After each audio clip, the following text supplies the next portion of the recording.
여러분, 우리의 인생을 행복하게 만드는 것이 무엇일까요? 많은 사람들은 이렇게 말해요. 돈이 좀 있어야지, 명예가 있어야지, 권력이 있어야지, 그래야 행복하지. 하지만 이런 것들은 우리의 인생을 행복하게 만드는 것이 아니라고 합니다. 우리의 인생을 행복하게 만드는 것은 우리가 얼마나 아름다운 추억, 좋은 기억을 가지고 사는가, 그것이 우리의 인생을 행복하게 만든다고 해요. 여러분, 그 반대의 경우를 생각하면 이해가 쉬우실 거예요. 트라우마라는 말 잘 알고 계시지요? 여러분, 트라우마가 왜 생기는 겁니까? 어떤 사건에 대해서 나쁜 기억, 그것으로 인해서 평생토록 괴롭힘을 당하고 그것으로 인해서 억눌려서 그래서 힘들어하는 삶, 그것이 바로 나쁜 기억에 의한 트라우마입니다. 우리가 아름다운 추억, 좋은 기억을 가지고 살면 날마다 주님 안에서 행복한 삶을 살 수 있을 줄로 믿습니다. 무엇보다도요, 내가 그렇게 힘들 때 하나님이 나를 지켜주셨어. 내가 이렇게 어려울 때 주님께서 내게 은혜 베풀어 주셨지. 갈 바를 몰라서 우왕좌왕할 때 성령님께서 내 길을 인도해 주셨어. 그 하나님에 대한 좋은 추억으로 말미암아 우리의 삶이 더욱더 풍성하여질 줄로 믿습니다.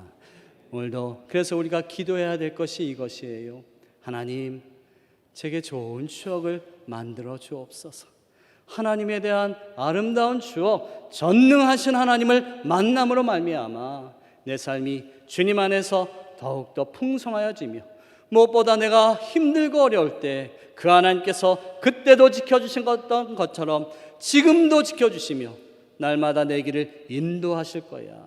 그 믿음 가지고 살아갈 수 있는 우리 모두가 되시기를 주의 이름으로 간절히 축원합니다. 우리 사랑하는 성도님들과 함께 좌우에 계신 성도님들과 이렇게 인사합시다.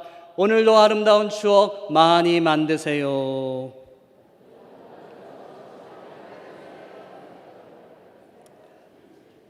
누구에 대한 추억이라고요? 하나님에 대한 추억. 우리 다시 한번 인사할 때요, 이렇게 인사하겠습니다. 제가 당신의 아름다운 추억이 되겠습니다.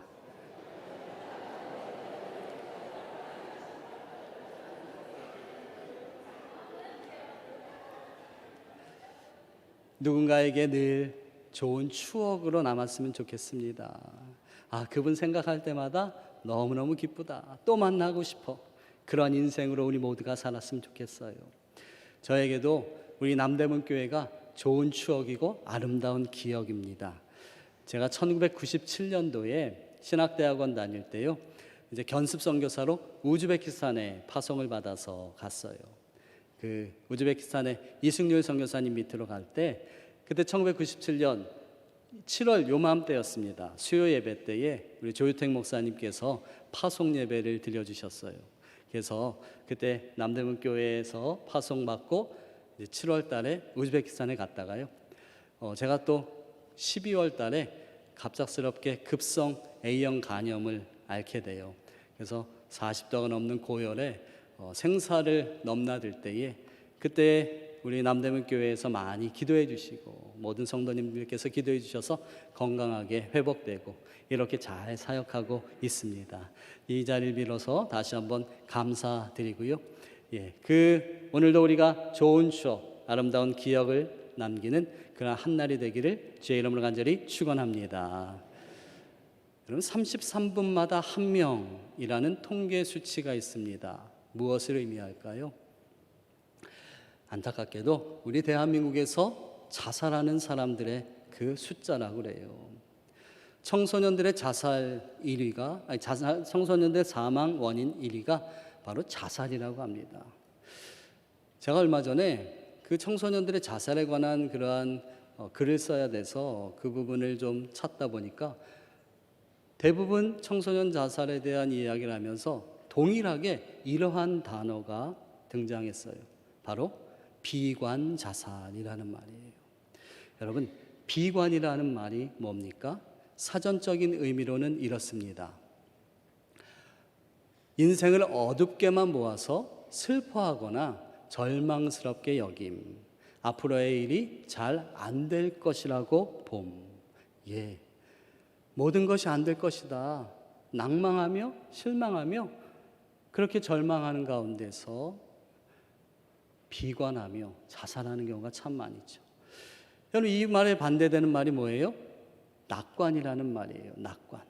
낙관의 사전적인 의미는요, 인생이나 사물을 밝고 희망적인 것으로 본다. 앞으로의 일 따위가 잘 되어질 것으로 여겨진다. 예, 낙관이라는 말, 비관보다는 훨씬 좋은 말입니다. 하지만 여러분, 우리가 인생을 살아가면서 모든 것이 다 잘 될 거야, 모든 것이 다 장밋빛 희망이야, 그렇게 여기면서 살아갈 수 있을까요? 낙관주의자로만 가득한 그러한 경우에는요, 앞에 있는 현실을 제대로 판단하지 못해서 더 많은 절망에 빠지는 경우가 있다고 합니다. 그렇다면 우리는 낙관주의도 아니고 비관주의도 아닌 어떠한 눈으로 세상을 바라보아야만 할까요? 예, 바로 예수님의 눈으로 바라보아야만 합니다. 세상이 혼탁하고 혼돈스럽고 가치관이 완전히 바뀐다 할지라도 우리는 예수님의 눈으로 세상을 바라보아야 해요. 그러면 주님 주시는 은혜 가운데서 주님의 뜻이 무엇인지를 발견하며 살아갈 수 있습니다. 우리는 그러한 사람이에요. 예수님의 눈을 가지고 세상에서 희망을 발견할 수 있는 사람. 왜요? 예, 오늘 본문 5절 말씀에 우리 예수님께서 이렇게 말씀하십니다. 우리 함께 읽어볼까요? 같이 읽습니다. 시작. 내가 세상에 있는 동안에는 세상의 빛이로라. 아멘. 예, 그렇습니다. 우리 주님께서 세상의 빛이시기 때문에 그래요. 우리 예수님, 우리와 날마다 동행하시며 지금도 우리와 함께 하시는 그분이 우리에게 빛이 되어주셨기에 우리는 세상의 어두운 현실이다 할지라도 그 가운데서 한 줄기 희망의 빛, 소망의 빛을 발견할 수 있는 사람입니다. 내 앞에 모든 것들이 불확실하고 어둠 속에 있는 것처럼 캄캄하다 할지라도 끝없는 터널을 지나는 것 같은 그러한 힘들고 어려운 상황 가운데 있다 할지라도 우리가 예수님 안에 있으면, 예수님을 발견하면 우리는 그 안에서 주님 베풀어 주신 은혜의 빛으로 나아갈 수 있는 겁니다. 오늘 성경 본문에도 그런 사람이 한 명 등장해요. 비록 육신의 눈은 보이지 않지만 영적인 눈을 가진 사람입니다. 예, 바로 날 때부터 맹인된 사람이에요. 본문 8절에서 우리가 알 수 있듯이요, 그는 시각장애인으로 사람들이 많이 다니는 길에서 구걸하던 거린이었어요. 그런 그가 어떻게 영적인 눈을 가진 사람인가, 예수님의 눈을 가진 사람인가, 참 그리스도인인가? 예, 그 부분은 설교 마지막 부분에서 우리가 함께 확인해 보고자 합니다. 사랑하는 여러분, 저와 여러분들 예수님을 믿는 그리스도인들은 세상 사람들과는 다른 눈, 예수님의 눈을 가진 하나님의 사람들이 되어야만 합니다. 그렇다면 예수님의 눈을 가진다는 것은 구체적으로 무엇을 의미할까요? 오늘 본문 말씀을 통해서 우리 주님께서 우리에게 그것을 알려주시고 있어요. 먼저 본문 1절과 2절 말씀 함께 읽어볼까요? 같이 읽겠습니다. 시작. 예수께서 길을 가실 때에 날 때부터 맹인된 사람을 보신지라. 제자들이 물어 이르되 랍비여, 이 사람이 맹인으로 난 것이 누구의 죄로 인함이니까? 자기니까 그의 부모니까? 예수님께서 길 가실 때에 날 때부터 맹인된 사람을 보셨어요. 앞에서 말씀드린 것처럼 그 사람은요, 그 지역에서 유명한 많은 사람들이 다 알아보는 거지였어요. 앞이 보이지 않으니 일할 수 없어서 많은 사람들이 다니는 그 큰 길에서 구걸하던 거린이었습니다. 여러분, 그 시각장애인의 모습이 어떠했겠습니까? 예, 아주 볼품없고 남루한 옷차림에 또한 지저분한 모습으로 사람들에게 구걸하고 있었을 거예요. 그 불쌍한 사람, 그 사람을 바라보는 제자들의 모습은 그런데 어떻습니까? 오늘 제자들의 그 표현, 2절에 있는 그 표현은요, 그 속에 이런 뜻이 숨어져 있어요. 주님, 예수님, 저 맹인이, 저자가 죄인입니다. 예수님의 제자들은 그 불쌍하고 고통당하는 사람을 바라보면서 그를 정죄하기에 바빴습니다. 그의 고통을 헤아리며 아픔을 감싸주기보다는 그를 죄인으로 몰아세우고 있어요. 예수님은 그런 제자들을 바라보시며 얼마나 마음이 아프셨겠습니까? 여기 날 때부터 맹인이라는 표현은요, 그가 평생토록 받아온 삶의 고통, 상처, 사람들로부터 받은 거절감, 모욕감을 대변하는 그러한 단어입니다. 예수님은 그를 불쌍히 여기셨어요. 여러분, 우리 예수님은요, 고통당하는 사람들의 아픔을 보시며 함께 눈물 흘리시고, 또한 병자가 왔을 때 그들을 마다하지 아니하시고 밤이 새도록 그 병자들을 치료해 주시고 치유해 주셨던 분이 바로 예수님이세요. 마태복음, 마가복음, 누가복음, 공간복음 세 개의 복음서에 동일하게 나병 환자를 예수님께서 고치시는 그러한 이야기가 나옵니다. 그런데요, 그 세 복음서에 동일하게 이러한 표현으로 예수님께서 그 나병 환자를 고치셨다 말씀하세요. 우리 마태복음 8장 2절 말씀 제가 한번 읽어보겠습니다. 예수께서 손을 내밀어 그에게 대시며 이르시되 내가 원하노니 깨끗함을 받으라 하시니 즉시 그의 나병이 깨끗하여 진지라. 아멘. 여러분, 예수님이 그저 내 나병이 깨끗함을 받을지어다 말씀만 하시면, 선포만 하시면 그의 병이 나았을 거예요. 그런데 예수님이 어떻게 그를 고치셨다고요? 그에게 손을 대시며, 손을 내밀어 그에게 대시며. 여러분, 신명기서에 보면 문둥병자들, 나병 환자가 오면 그에게 돌을 던지게 했습니다.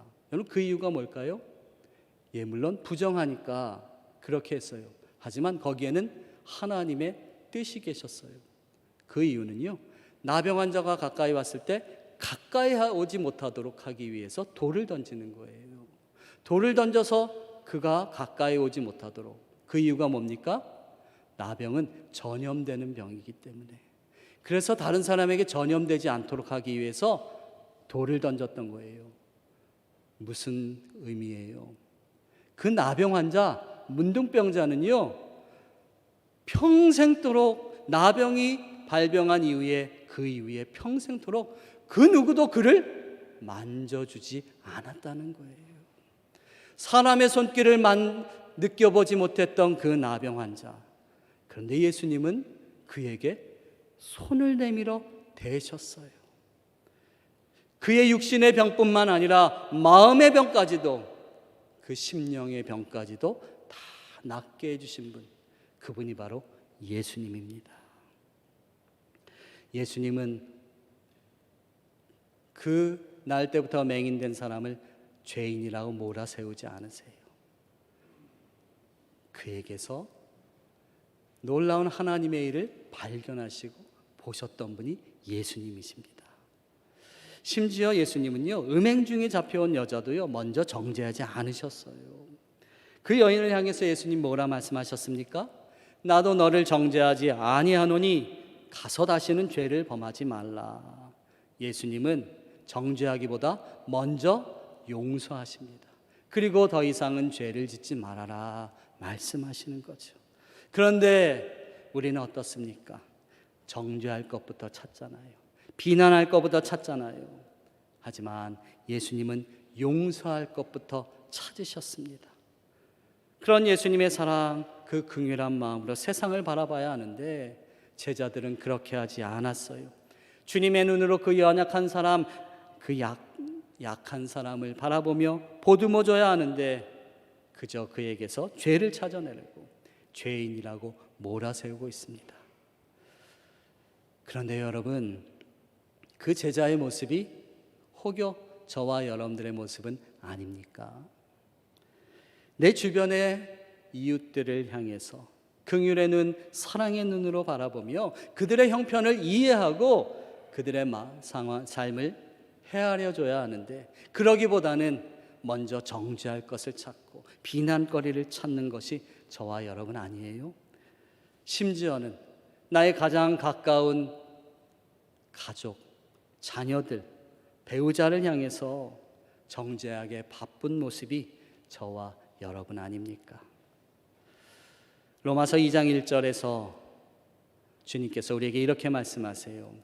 그러므로 남을 판단하는 사람아, 누구를 막론하고 내가 핑계하지 못할 것은 남을 판단하는 것으로 내가 너를 정죄함이니 판단하는 내가 같은 일을 행함이니라. 예수님께서는 이 말씀을 마태복음 7장 3절에서 동일하게 이렇게 말씀하십니다. 우리가 너무나도 잘 아는 말씀, 우리 함께 읽어볼까요? 시작. 어찌하여 형제의 눈 속에 있는 티는 보고 내 눈 속에 있는 들보는 깨닫지 못하느냐. 사랑하는 여러분, 우리는 예수님의 눈을 가지려고 부단히 노력하며 훈련해야만 합니다. 혹여라도 누군가의 단점이 보이면, 누군가의 잘못이 보이면요, 먼저는 우리의 입을 닫는 거예요. 그리고 그를 위해서 기도해 주라는 주님의 사인인 줄 알고 우리의 입술을 열어서 주님 앞에 기도하는 거예요. 사랑하는 여러분, 예수님은 우리 모두가 예수님의 눈, 바로 사랑의 눈, 긍휼의 눈으로 우리의 이웃들, 우리의 가족들, 더 나아가서 세상을 바라보는 우리 모두가 되기를 주님이 원하십니다. 그렇게 살아가는 우리 모두가 되기를 주의 이름으로 간절히 축원합니다. 두 번째로 3절을 통해서 예수님의 눈을 가진 사람, 그 사람은 삶의 문제를 어떻게 바라보아야 하는지를 우리에게 알려주시고 있어요. 우리 함께 3절 말씀 같이 읽어볼까요? 시작.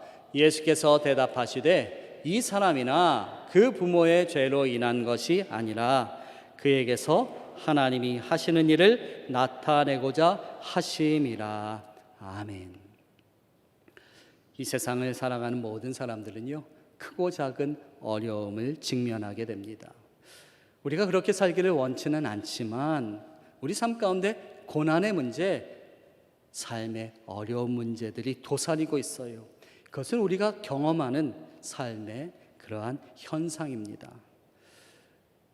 제가 인도네시아에서 한인교회를 목회했는데요, 특별히 코로나 팬데믹 상황 가운데 많은 성도님들이 평생 동안 읽어온 삶의 터전, 그 모든 것들을 버리고 한국으로 돌아와야만 하는 경우가 꽤 많이 있었어요. 그분들 신방할 때마다 이런 말씀하세요. 도대체 잠이 안 온다고.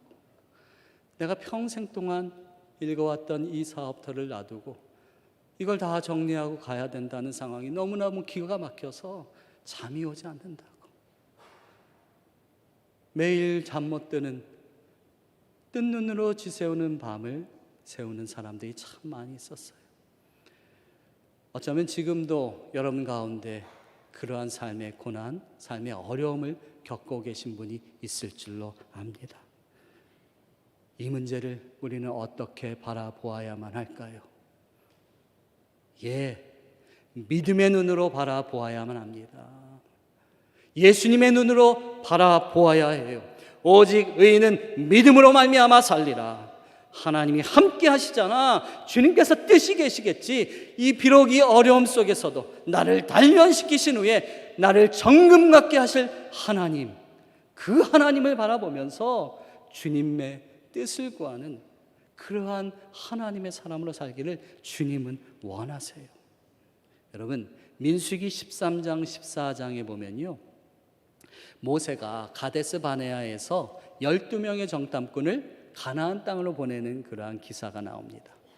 여러분, 원래 하나님의 뜻은 1년 동안 시내산 그 자락에서 그들을 이미 훈련시키셨기 때문에 그들에게 법을 주시고 그 율법을 주시고 또한 그 상막을 만들 수 있도록 하시면서 그들이 이제 앞으로 제사장 나라로서 살아갈 수 있는 것을 다 가르쳐 주셨기 때문에 하나님의 원뜻은 이스라엘 백성들을 곧바로 가나안 땅으로 들여보내시는 거였어요.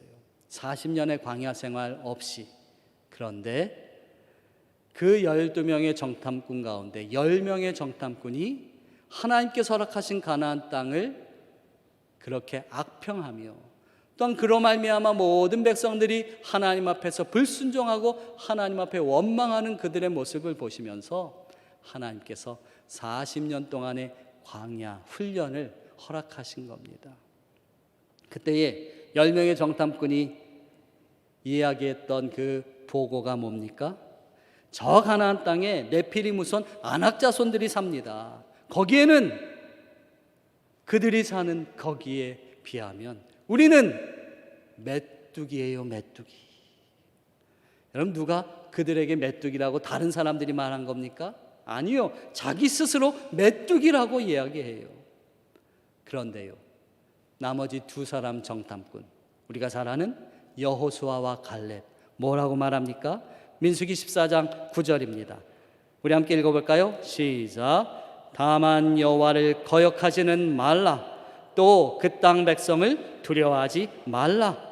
그들은 우리의 먹이라. 그들의 보호자는 그들에게서 떠났고 여호와는 우리와 함께 하시느니라.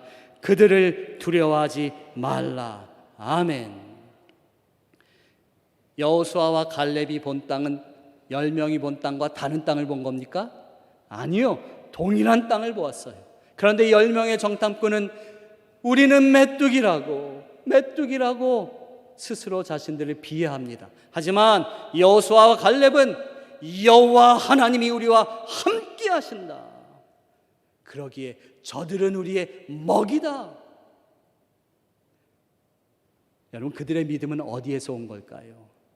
그저 맹목적인 낙관주의입니까? 아니, 모든 것이 잘 될 거야, 그러니까 걱정하지 마. 아니요, 그런 믿음이 아니에요.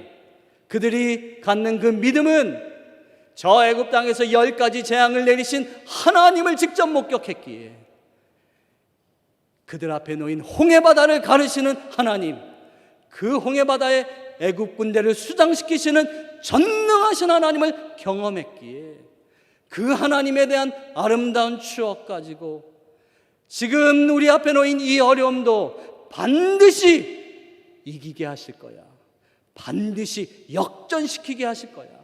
그 믿음으로 하나님을 바라보며 그 믿음 가지고 이렇게 나아가는 거예요.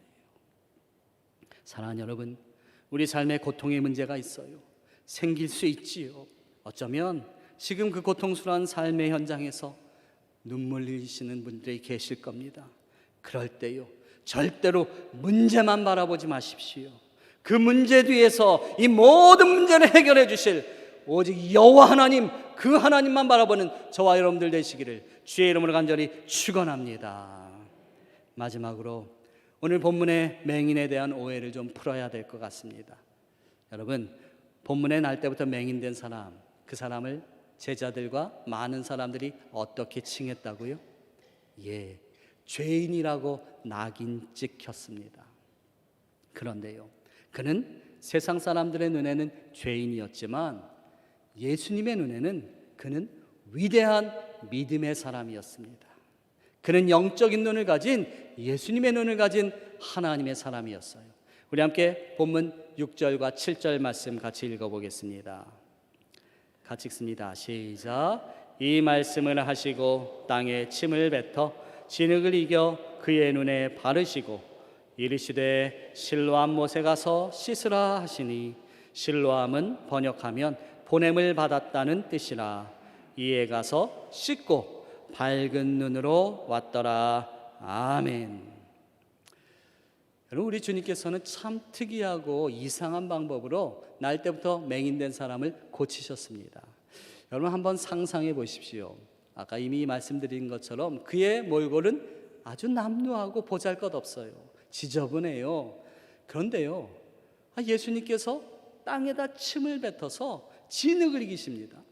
그 지저분한 진흙을 어떻게 하셨다고요? 그의 눈에 바르셨어요. 얼마나 우스꽝스러운 모습이었습니까? 아이들이 아마 놀렸을 거예요. 저 맹인 보라고, 저 우스꽝스러운 모습 보라고, 저 지저분한 모습 보라고. 그리고요, 거기서 한술 더 뜨셔서 어떻게 하라고 그러세요? 실로암 못까지 걸어가서 씻어라. 여러분, 실로암 못이 그의 바로 옆에 있었을까요? 저는 그렇게 생각하지 않아요. 아마도 몇십 메타, 아니 어쩌면 100여 미터 이상 떨어진 곳에 실로암 못이 있었을 것 같아요. 만약 그가 앞을 볼 수 있는 그러한 사람이라면 그곳까지 걸어가는 거 뭐가 그렇게 어렵겠습니까? 그런데 그는 앞을 볼 수 없는 맹인입니다. 그에게 거기까지 걸어가라 말씀하세요. 주님의 그 말씀에 순종해서 그는 실로암 못까지 걸어갑니다. 걷다 보면 앞이 보이지 않으니 돌뿌리에 채여서 넘어졌을 거예요. 넘어지면 기어서라도 실로암 못까지 걸어갔어요. 그리고 그곳에서 씻자 그의 눈이 밝아져서 하나님의 놀라운 기적을 체험한 거예요. 여러분, 그의 믿음은 어디서 온 걸까요? 어떻게 예수님께서 그렇게 우스꽝스러운 모습을 만드시고 거기다가 실로암 못까지 걸어가시는가 하시는데, 도저히 순종할 수 없는 그 말씀을 순종했던 그의 믿음은 어디서 오는 걸까요? 여러분, 거지의 장점이 뭔지 아십니까? 거지에게 나쁜 점만 있겠어요? 장점도 있습니다. 그게 뭘까요? 수없이 많은 소문을 듣는다는 거예요. 온갖 소문. 가장 사람들이 많이 다니는 그 길에서 소문을 들었어요. 여러분, 그 당시에 예루살렘의 가장 핫한 이슈가 뭡니까? 당연히 예수님에 관한 소문이었습니다. 예수님이라는 분이 계신데 안진뱅이도 일으켰대. 중풍병자가 나았다는데 심지어는 죽은 사람까지도 살리셨대. 그 이야기를 들은 이 날 때부터 맹인된 사람, 그에게는 아마 이런 소망이 있었을 거예요. 나도 예수님을 만나기만 하면 나도 이 고통에서 노임받을 수 있을 텐데. 그런데 그 예수님이 그에게 찾아오셔서 그에게 말씀하시는 거예요. 실로암 못까지 걸어가서 씻으라. 주님의 말씀대로 순종하자 그는 놀라운 기적을 체험합니다. 사랑하는 여러분, 주님의 말씀대로 순종하는 자에게 이러한 기적이 날마다 있을 줄로 믿습니다. 주님 말씀대로 살아가는 주님의 사람 돼야 돼요. 그런데 거기서 그치지 않습니다. 이렇게 놀라운 기적을 체험한 그에게 좋은 일만 있으면 좋을 텐데, 여러분, 이 일로 인해서요, 요한복음 9장을 쭉 읽어보시면 그가 나중에 바리새인들로 인해서 유대교에서 출교를 당하게 돼요. 너무나도 귀한 기적을 체험해서 좋은 일이 생겼는데, 그런데 여러분, 유대교에서 출교된다. 당시에 유대교에서 출교된다는 말은요, 삶의 터전을 완전히 잃어버리는 거예요. 그런데요, 주님을 믿는 그 믿음으로 살아가는 그 사람, 주님을 바라본 그 사람에게 하나님께서 주시는 은혜가 있습니다. 우리 마지막으로 본문 35절, 요한복음 9장 35절 말씀 함께 읽습니다. 시작. 예수께서 그들이 그 사람을 쫓아낸다 하는 말을 들으셨더니 그를 만나사 이르시되 내가 인자를 믿느냐. 아멘. 예수님께서 찾아와 주셔서 만나 주시는 은혜가 있어요. 비록 삶의 고난을 당한다 할지라도 주님을 믿는 믿음으로 나아갔더니 주님이 찾아오셔서 만나 주시는 은혜. 사랑하는 여러분, 우리가 믿음을 지키면서 말씀대로 순종하며 사는 것 그리 쉬운 일 아닙니다. 하지만 말씀대로 순종하며 살면 주님께서 날마다 만나주시는 은혜가 넘쳐날 줄로 믿습니다. 오늘 이 날 때부터 맹인된 사람, 그 이후에 성경에는 등장하지 않지만요, 저는 확신하기는 그는 분명 예수님의 제자가 되어서 예수님을 따라 다니며 주님 주시는 능력 가지고 놀라운 일을 많이 하는 하나님의 사람으로 쓰임받았을 거라고 확신해요. 사랑하는 여러분, 우리가 날마다 주님의 말씀을 붙잡고 살고 예수 그리스도의 귀하신 그 눈을 가지고 살아가면 우리의 삶 가운데 날마다 풍성한 놀라운 기적을 베풀어 주실 줄 믿습니다. 그 기적 안에서 또한 주님이 만나주시고 날마다 주님께서 은혜 베풀어 주시는 은혜, 그 놀라운 은혜가 저와 여러분의 삶 가운데 매일매일의 일상 가운데 넘쳐나시기를 주님의 이름으로 간절히 축원합니다. 우리 함께 기도하겠습니다. 하나님 감사합니다. 오늘도 예수님을 통해서 우리에게 들려주신 귀한 말씀을 듣습니다.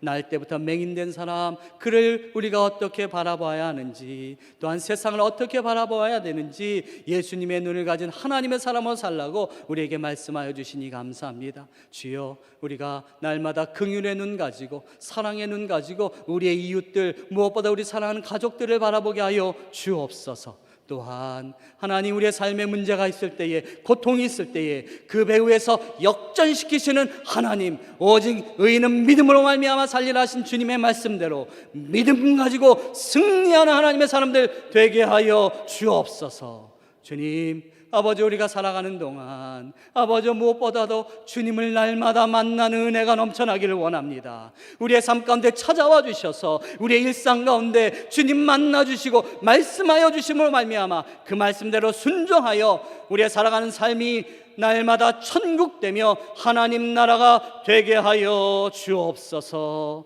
예수님의 이름으로 기도하옵나이다. 아멘.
우리 주 예수 그리스도의 은혜와 하나님 아버지의 다함없는 사랑과 성령님의 감화감동 교통하심이 예수님의 눈으로 세상을 바라보며 참된 성도의 삶, 참 제자의 삶을 살기로 다짐하는 여기에 모인 하나님의 존귀한 사람들 머리 위에, 그 가정과 사업과 직장 위에 사랑하는 자녀손들과 전 세계에 흩어져 주의 복음을 전하시는 선교사님들과 우리 조국 대한민국 위에 이제로부터 영원토록 함께 하시기를 간절히 축원하옵나이다. 아멘.